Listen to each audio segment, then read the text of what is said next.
Halo Bapak Ibu semuanya, apa kabarnya? Semoga kabar Bapak Ibu guru dimanapun berada tetap sehat-sehat semuanya ya. Terkhusus buat Bapak Ibu guru yang honor negeri maupun di swasta yang menantikan informasi seputar P3K tahap yang ketiga di tahun 2022 ini. Di sini akan saya sampaikan informasi-informasi penting, informasi-informasi yang terbaru tentang P3K di tahun 2022. Kita langsung aja Bapak Ibu ya. Saya sampaikan mengenai jadwal lini masa kegiatan seleksi P3K tahap 3 tahun 2022. Ada mungkin sebagian Bapak Ibu guru bertanya, apa kira-kira arti daripada lini masa? Di sini juga saya sampaikan arti daripada lini masa.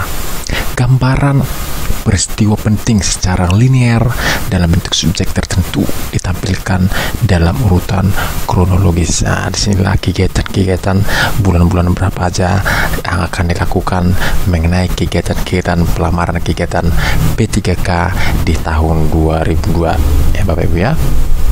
Yang pertama itu bulan Maret tahun 2022, finalisasi data kebutuhan calon aparatur sipil negara. Nah, di sini di bulan Maret ini, kenapa dilakukan di bulan Maret?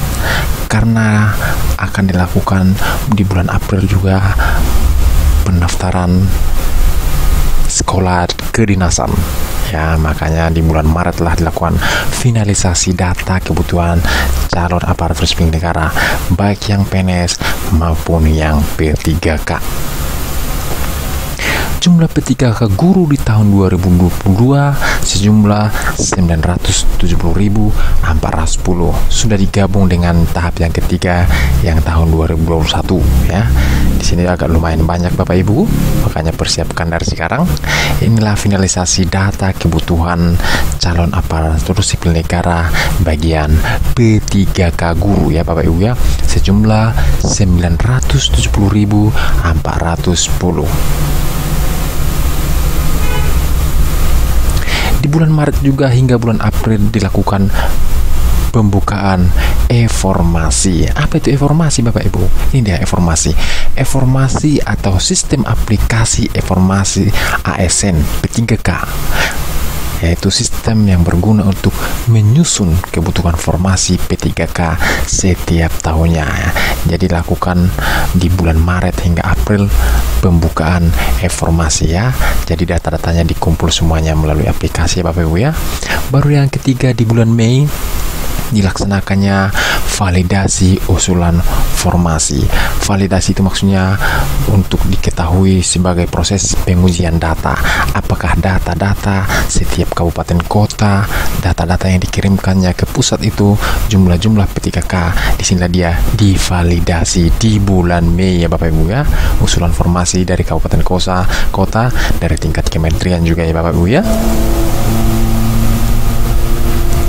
Kita lihat di bulan Juni nomor 4. Di bulan Juni tahun 2022 dilaksanakanlah penetapan kebutuhan ya.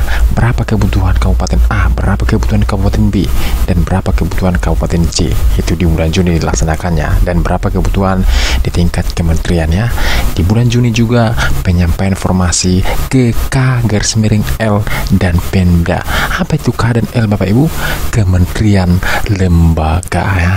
Sehingga penyampaian informasinya di Kabupaten A, berapa jumlahnya sebenarnya, apakah sesuai di lapangan atau tidak, itu dia maksudnya Bapak Ibu ya.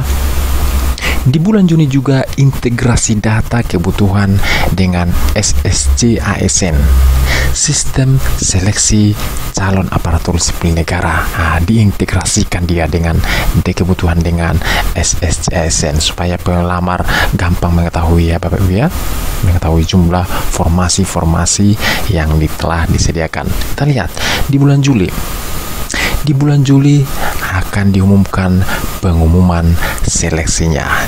Di bulan Juli juga pengumuman seleksi dan tahapan pendaftaran SSCSN BKN.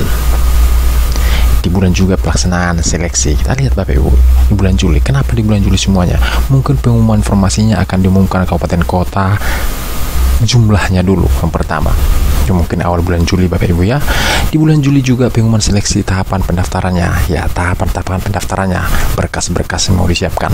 Tapi khusus untuk gelombang ketiga Bapak Ibu, bagi yang sudah mendaftar di tahun 2021 tidak mengikuti lagi yang namanya seleksi administrasi ya, tinggal melihat formasi, memilih formasi di mana formasi yang pas khusus untuk gelombang yang ketiga, dan pelaksanaannya juga bulan Juli.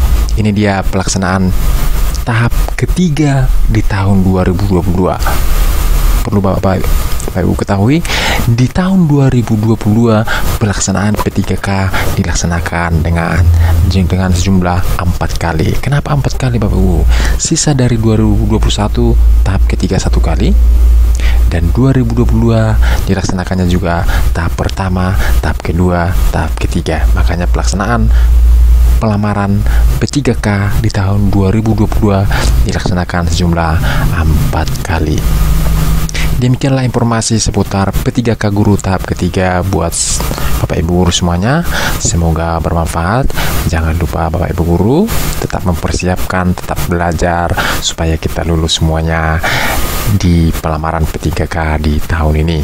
Semoga video yang baru saya sampaikan berguna buat Bapak Ibu Guru semuanya. Sekian dan terima kasih.